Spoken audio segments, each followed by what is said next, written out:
Have you wondered how to get through a hard time? Have you wanted to have major success in a short amount of time? Then you need to listen to this episode. You're listening to the Dynamic Women podcast. Each week, you'll be inspired by our global community of women. They'll share with you tools and stories to help you be dynamic in every area of life. Here's your host, award-winning coach, and the CEO and founder of Dynamic Women, Diane Rolston.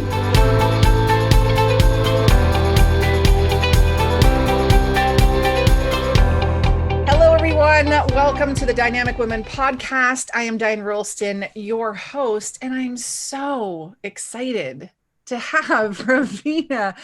And I didn't even ask how to say your last name. Oberoi.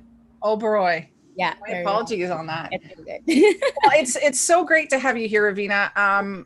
We go way back into not like way back, but in the depth of our knowledge of each other's businesses, we have that because we were part of like a mastermind together, an accountability group. And I just wanted to bring you to my listeners because, and you're going to be super humble about it, and I'm going to boost your ego here a little bit, but all the success you've had, and part of that being, your age, but the truth is that it came from your skill and your work ethic. So let me just start off. Let me tell everybody who you are. Okay. So Raveena is the owner of Just Cakes, the Jar Bar, and creator of ravThinks, the podcast. Her why includes inspiring the younger generation with a story that will hit home and hopefully inspire others to reach their highest, fullest potential in actively striving for their wildest dreams. Yeah. But you make cakes. But I make cakes, exactly. Okay, That's so start with what is your entrepreneurship journey? All right, let's buckle down here. Okay, I was 16. I was insecure. I was anxious, and I found baking on YouTube and Cake Boss and Food Network, and I fell in love with it. I fell in love with the idea of how can we make something edible that you can eat out of nothing, and that just kind of started this obsession with baking for me. And in turn, it actually turned out to be kind of my form of therapy. I felt really at home in the kitchen. I felt my confidence coming back. I went through a really, really dark time in high school, and I feel like it's talked about more now, but back when I was 16, you didn't hear about teenage depression. You didn't hear about these things. And then you go through it and you're sitting in the washroom crying your eyes out over, something your mom said or something someone said to you at school. I had acne as a kid. I got made fun of for it. Things like that, right? And no one realizes the how hard it can hit you and in what way. So that kind of teenage kind of life really brought me down. And cakes was my therapy. I found my confidence again in the kitchen. I found that, hey, Rav, you're good at this. And, you can make people cakes, and cakes are supposed to make people happy. And so I started to bring cakes to school. I did all my school projects in cake form. I kind of really made it my thing.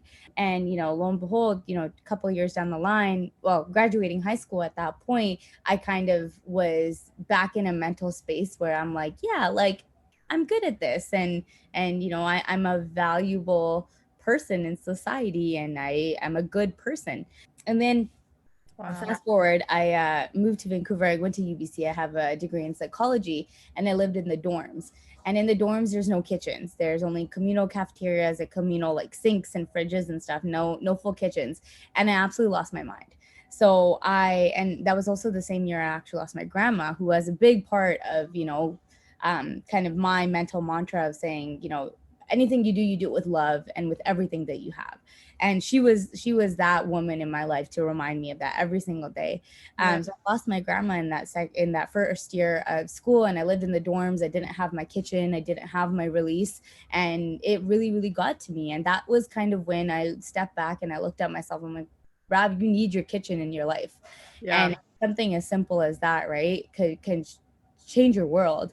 So my second year, I rented an apartment with a friend, just just a few minutes off campus. And there was a small, really, like when I say small, I mean tiny kitchen, a retro oven, little counter space, but it was a kitchen nonetheless. And it made me so happy. The first thing I unpacked when I moved in was like my cake supplies. And I made my cousin a baby shower cake. It was a lemon cake with raspberry filling. It was yellow with baby letters and pink and blue. I still remember it. And I made it and I'm like, I can do this here. And that's kind of what started it all. So I had a full course load and I would make cakes on the weekends for university club events, fundraisers, things like that. Slowly getting out there. I made my first business cards on paint and then my dad got them printed for me and so forth. But yeah, it was just kind of the start of the hustle, honestly. And then fast forward another few years, let me just pause you there, because I just want our listeners to really catch this, that you were suffering in high school. You were down and out and you didn't feel like you had things going for you. No. But you poured yourself into one of your passions, or you made something you were good at into more of a passion. Mm-hmm. And so there is the ability to pull yourself through. Exactly.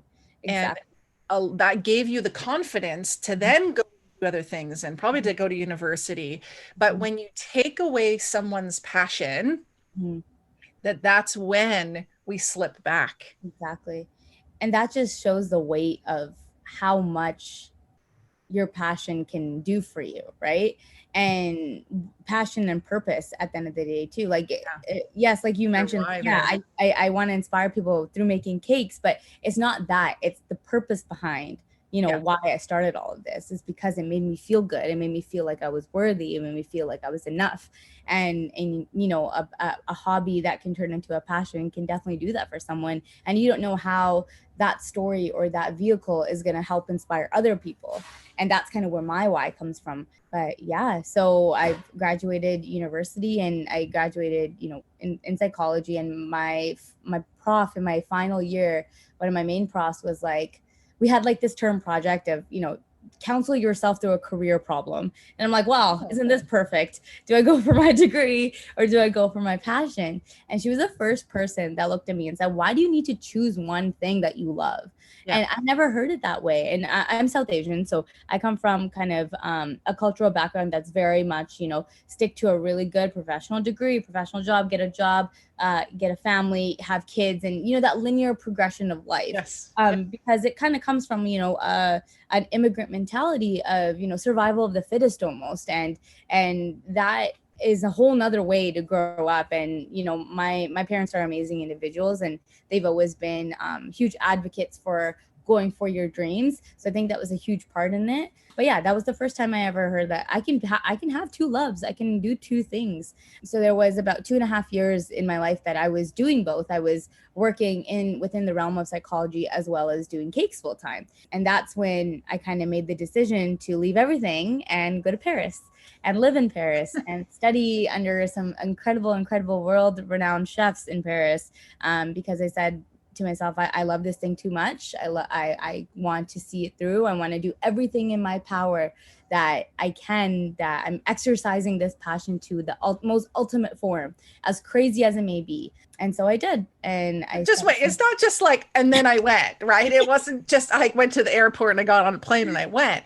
Like, you had to make an active decision to stop doing one of the things in order to pursue the other. And like, kudos to you for going full, like, where is the best possible place that I can learn this? I love that about you. When I think about different parts of my business, I think, okay, I want to do that now. Who's the best person to learn from? Exactly. And so you did that. And so listeners, be doing that. Like, really, two things here. One, focus on make a decision to choose that thing that you really want to do. And when you're going to do it, go all out. Mm-hmm. Exactly. Like, you owe it to yourself. It's a service to yourself, right? Diane has a podcast of investing in yourself. She has an episode. That's it. That is it. Like, you are the most important vehicle for you, and the more you invest in yourself, the more your perspective shifts, the more opportunities, experiences you get. And then the more, you can go out and do the things that you love. It's like, it just makes sense. So tell us about Paris and what then? So I was 21. And I had all of my savings. I So let me tell you this story because it's kind of wild. And I know this entire podcast is just going to be a long story, but it's fine. Okay. But yeah, so it was November 2015. I was working as a behavior interventionist as well as doing cakes on the side. One of my foodie idols in Vancouver, Jackie K. Ellis, she owns Boucoup Bakery. Following her journey, she went to the school in Paris called Bellevue Concierge. So I started looking into the school, and I actually I emailed them to get more information. So they emailed me back again. This is November. They said, hey, we have room in the 2017, so 2 years, 2017 term. And I'm like, cool, that gives me 2 years to save money, to do whatever. And so what? 2 weeks go by. They give me a call at 3 a.m. in the morning, which is like about noon there. And they're like, hey, Raveena, we have one more spot for you, but we need your payment by tomorrow. I'm 21. I'm fresh out of university, and I barely have any savings. So I'm like, okay. So the next day, I wake up, I go to the bank, I empty out my bank account. I literally have $123 left to my name, and I put that deposit down. I go home, I tell my mom, I'm like, hey mom, I'm going to Paris. And she's like, when do you leave? So from November to April, I have never worked so hard in my life. To make it work, because I still had a good chunk, because that was just the deposit payment. I still had a good chunk of the payment to make before I left. So I've never worked so hard, man. Like I wanted that so bad. Wow. And April 2016, I came back in August. And then that's when I made the decision that in a year's time, I'm going to open up my bakery. So yeah. And you did. And it's called, and where is it? Yep. I Just Cakes Bake Shop. It opened July 2017 in Surrey on Scott Road and 75A. And just last Friday, so January 29th, 2021, we opened up our second location in Cloverdale. So that's on 176. Oh, yeah. And yeah, that's wild still. Like I'm getting like goosebumps. And for those of you, anyone listening international, that is Vancouver area, like BC, Canada.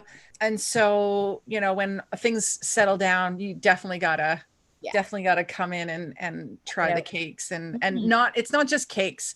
My goodness, like, and I have to share my story. The first time that I met you and the group, I show up at this boardroom and we're all there ready to like dive into our businesses.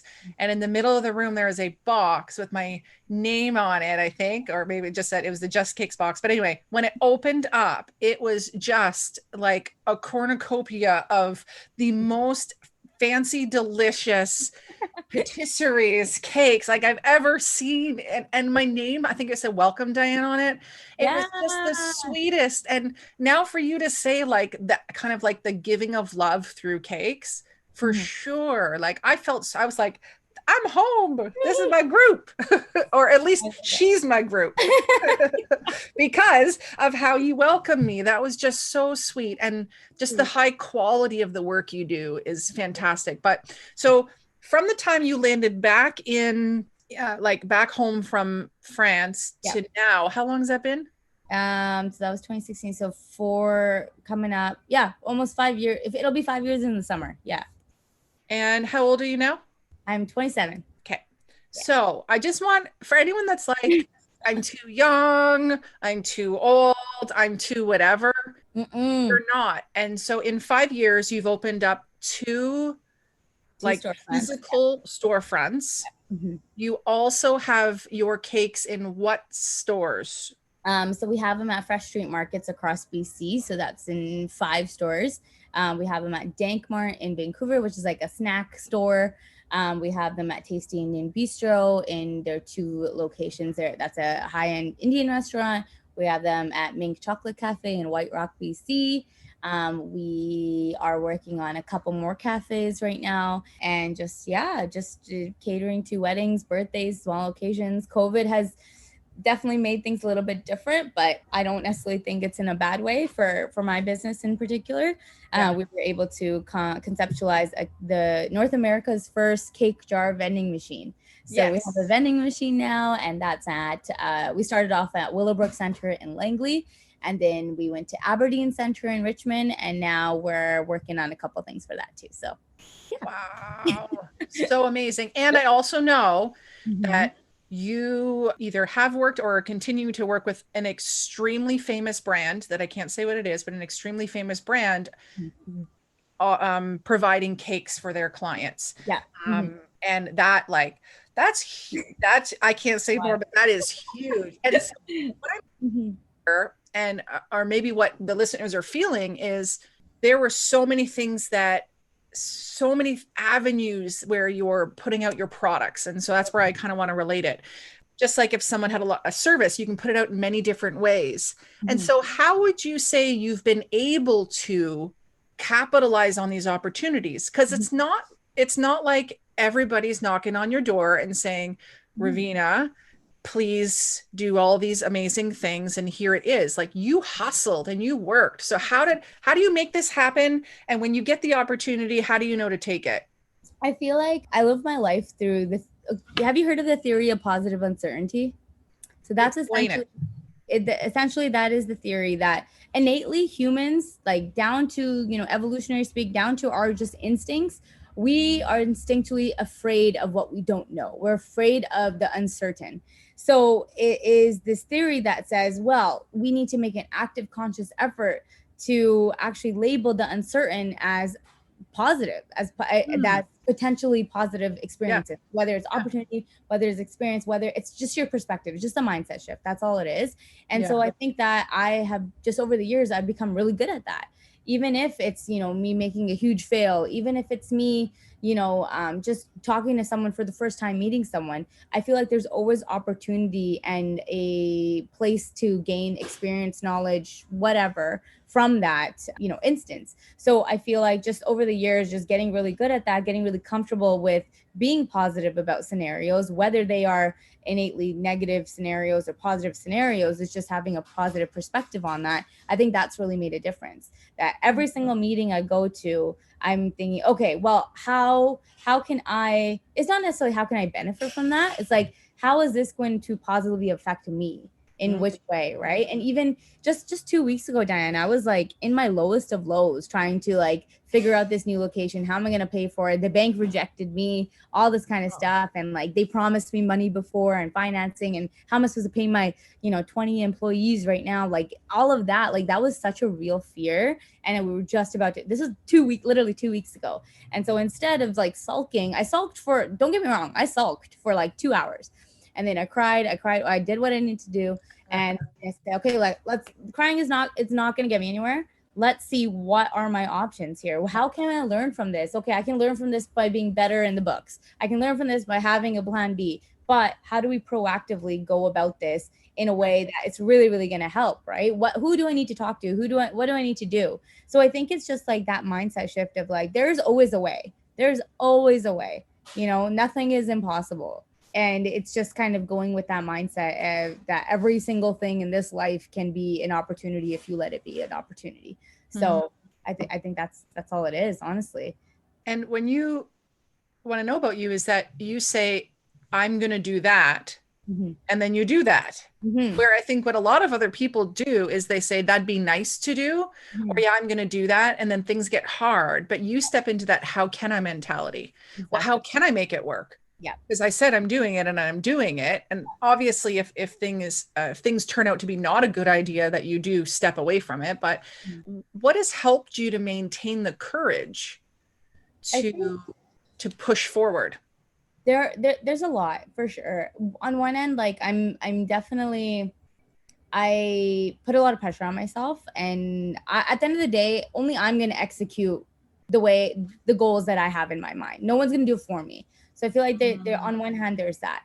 On the second hand, I feel like over the years, my why has been so strong that nothing else matters. I don't care how hard it is. My why matters more, right? Yeah. So again, with the example of, opening, I was working 18, 20-hour days every single day last week. I had people resign on me last minute, and I had to step up and like, okay, I'm going to cover. This is me coming from a place where I've streamlined my business so much that I have my evenings off. I have my Mondays off. I work 5 days a week, and now I had to kind of re-step into that role. But my why is so strong. And my why is that little brown girl that's watching me on Food Network, that's watching me do my thing on Instagram. That is my why. I I have fathers and mothers coming up to me in the Costco parking lot saying, you are the reason my daughter wants to do what she wants to do.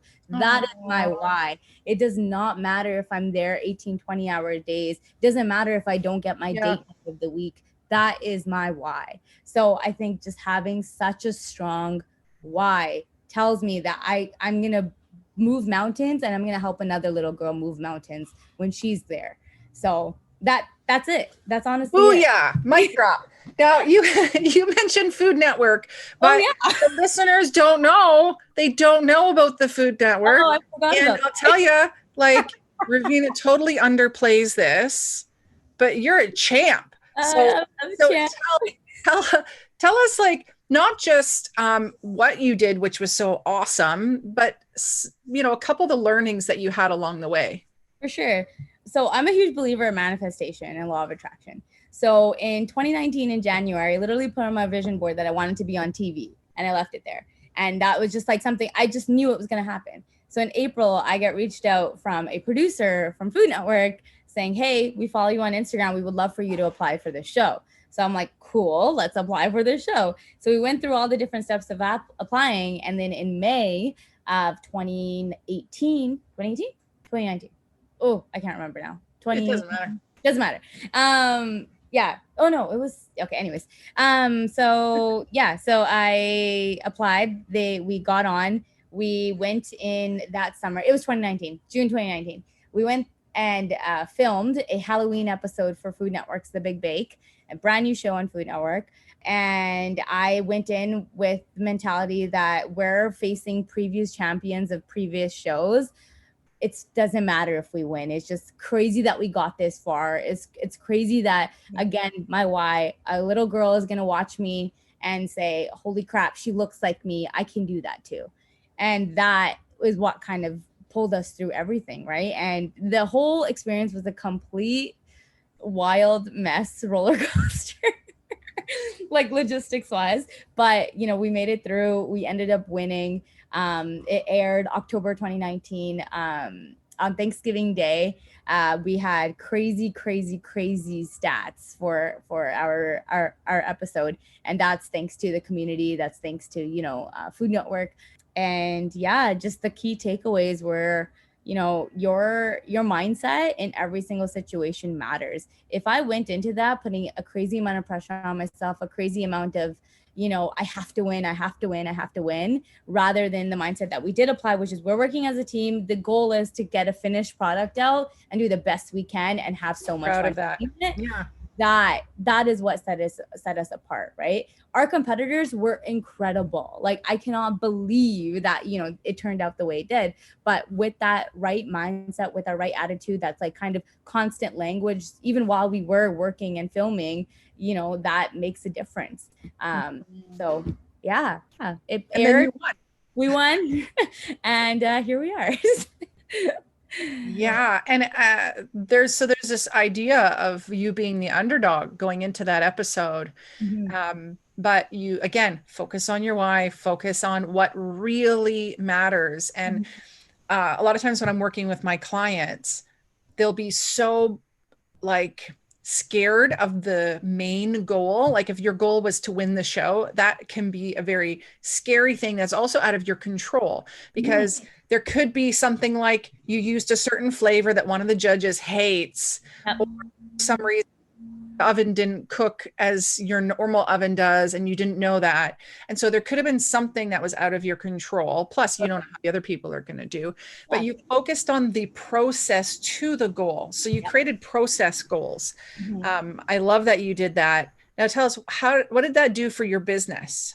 Oh my goodness, we blew up. Like that October after it aired, that's the best month that we've had revenue wise, but just community wise, like, people were like, wow, like, we can't believe, you are a living kind of testament of going for your dreams, not knowing any barriers, breaking through whatever barriers that there are, and just going for it, right? And nothing held you back. And I'm like, well, why should it, right? Why should it hold anyone back? And I understand that, I may be privileged in the opportunities that I was given, but I also created some opportunities. But you earned it. I did earn You, it. I did earn it. you earned that. It was not that your uncle works at the TV Okay. network, right? You earned it. And what I think is also a testament to what you're doing on other platforms Mhm. is your Instagram was how they found you.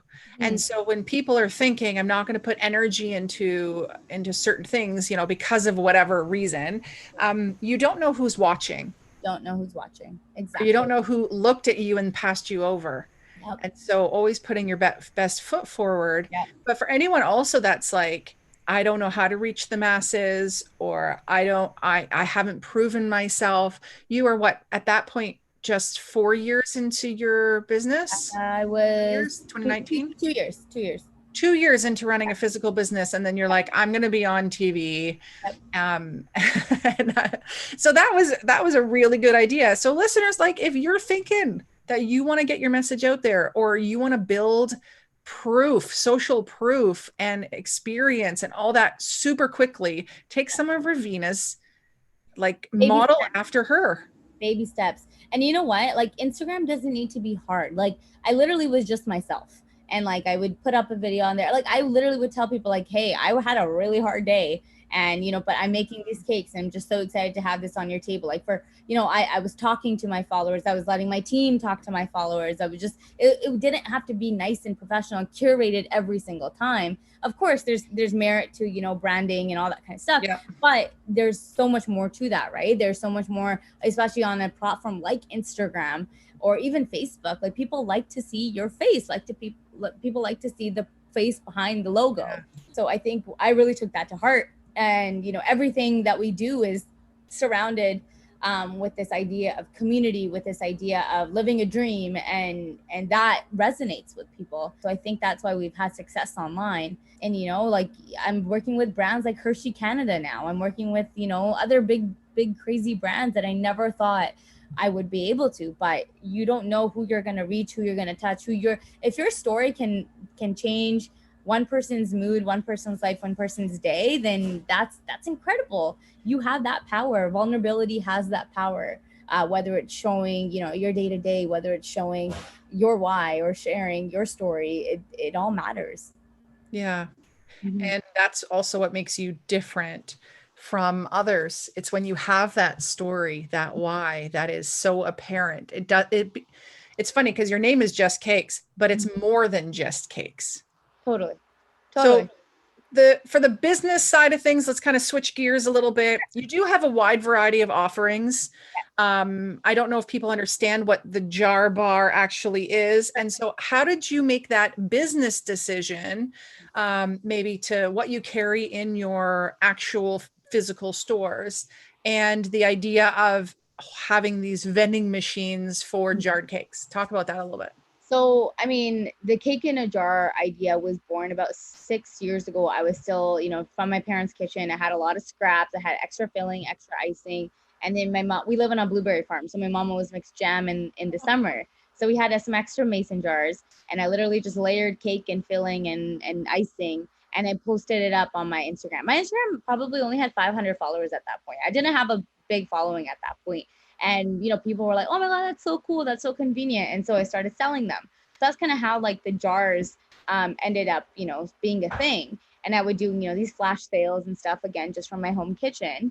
When I went to Paris, I posted a lot about, my travels and what we were learning and stuff. And I kind of just picked and choose from every single week of like the type of dessert I wanted to try on a menu. When I came back home, I had like a tasting night of like 20 different desserts. And I kind of took like a tally of like what people loved. Then when it came time to open, I think at that time I had like 20 something items, and it was just a lot. And it was very hard to manage 20 things and, streamline a menu. And we had a different menu every single week and like things like that. And although, clients loved it, I found that, this is too hard to streamline. And so we need to figure something out. So we kind of took like our favorites and brought it down to, 15 items that we would have every single day, and maybe switch the menu every 2 weeks.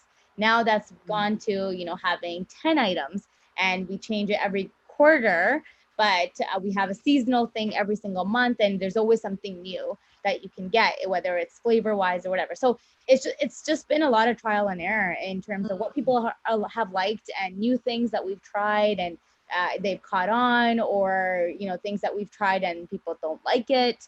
So just kind of taking data, right? And what works and what doesn't work and going from there. Yeah. Yeah. And not being afraid to upset a few customers. Yeah, totally. Totally. I think that's something that a lot of people, but my people love this. Yeah, well, they're going to love something else. Exactly. And if they're loyal to you, they're going to stick with you for, you know, whatever it is. And so the jars, how did you decide that those would go in the vending machines? So my wonderful sister-in-law, we were just like sitting there one day and she was like, hey, why don't you put cake jars in a vending machine? I'm like, and we laughed about it. We're like, hey, let's do it. So literally an hour goes by. We found a local vending machine supplier. We got him on the phone. He's like, this is crazy. I've been looking for a bakery to work on a project with me, because he's made the cupcake vending machines in Toronto. And he was like, this is wild. Let's have a meeting. And I'm like, okay, cool. This is my bakery name. Well, let's meet here. And so I go, and he was like, I did a little bit of research on you. He's like, I think you're the most perfect person to do this. And I'm like, sweet, awesome. And so we got it together pretty quickly. I'm partnered up with my sister-in-law with this, just investment sake. And, you know, that helped kind of get the project along quite fast. And when we first pitched it, we got the machine, we put the money down and everything. When we first pitched it to our probably first 5 people that we emailed and reached out to, they were like, what? This is weird. And Willowbrook Center in Langley, they're awesome. We worked with them a lot in the past, and they actually have, and this is for all small businesses that are local here, like take advantage of this. They have a pop-in at the mall, and it's a unit that small businesses can rent out for free. They can rent it out, and for a week's time, 2 weeks time, whatever, and sell their products there, so they can get a feel of what it's like to be a actual storefront. Now there's other costs associated with it, like your insurance and whatever else, but it's a really great way to, like, you know, one, for Willowbrook to support small businesses, and 2, to like kind of just get the feel of, is brick and mortar for me, right? So so we popped in at Willowbrook for 10 days, and we got a lot of media coverage, a lot more than I ever thought we would. We were on like Daily Hive and these foodie places and newspapers on the news, all that kind of stuff. And it just really took off. And we took advantage of social media and influencers and TikTok and all of that. And it went viral. And so, you know, we were there for 10 days. Our 10 days there paid for the machine plus some.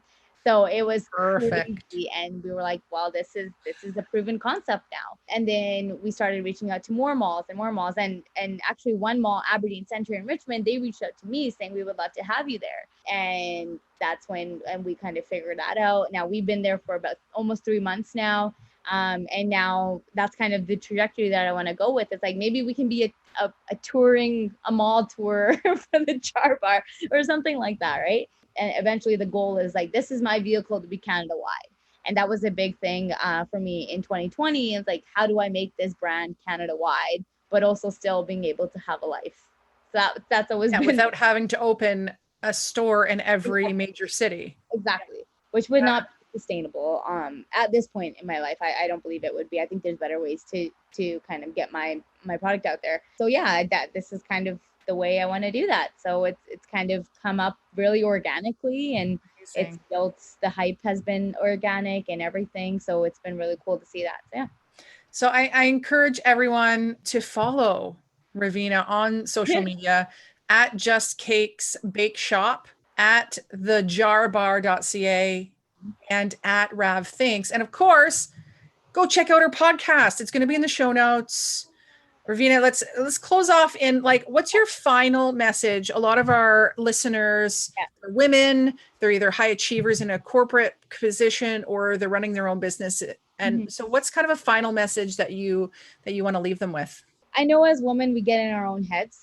We tend to overlook our capability. We tend to overlook how much we can actually accomplish. And I just want to be there to say, you can do anything anyone else can do. imposter syndrome sucks. I get it, but you got to get through it. And it's just baby steps. It's day by day. It's just promising yourself that you're going to do one thing that aligns with your goals, with your why every single day. And eventually that one thing is going to become 3 things and 5 things and 7 things. And then your entire life is just you're living with purpose, and you have it in you. You 100% have it in you. You've got this far and you have it in you. So just keep going. Baby steps. That's all it is. Love it. Well, it is baby steps, but you took some friggin' big steps too, right? So yes, compounded, right? Yeah. Because when you started, you didn't say, and I'm going to be on TV, and I'm going to work with major brands, and I'm going to have sponsorship stuff, and you didn't say all that. You just said, I'm opening up a shop. Exactly. I'm opening up a shop. And then it became, I'm hiring an extra person, and then it became, I'm going to get into one more cafe. Then it became, I'm going to get into a grocery store, and slowly. It's just, that's all it is. Awesome. I love it. I'm just so happy for you and all the success you have had. And I look forward to seeing all the success you will have in the future. For you, you're amazing. You're ambitious. And I always feel so amazing talking to you. So thank you for having me. Aw, thanks. I didn't expect that. That's nice. So for all of you listeners, if you enjoyed, because you enjoyed Raveena's talk today, why don't you, pop a comment in or a review and let us know what you think. And don't feel afraid to pop on a social media and comment on there as well with the different hashtags and the different handles that we're both at. We'd love to hear from you. Subscribe and tell a friend about us, because, we don't want to be the best kept secret when I'm featuring all these amazing dynamic women like Raveena. So until next time, everyone, go have a jar cake and stay dynamic. Bye. Yes. I know you may be thinking, I don't have that kind of confidence that these ladies are talking about.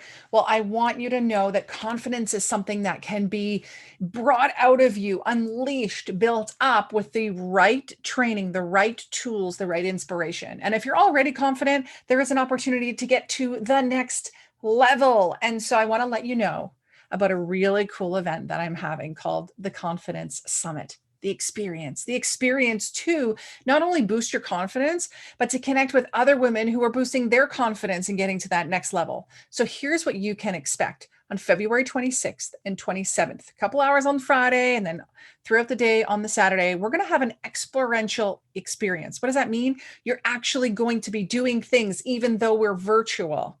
So we're going to get together all of these women. 100 experience boxes are going to be shipped out. You're going to be receiving a box that has items that you're going to experience as the day goes on with all the other women. You're going to hear from 13 experts. You're going to have 2 engaging days. And what's going to happen? Your confidence is going to rise. You're going to have confidence tips for your life, tools for your business, easy to implement actions, inspirational stories. And like I mentioned, the experience box filled with over $150 in products from female business owners. But that's not all. They're going to be fun activities, enjoyable self-care, a community coming together, and some surprises.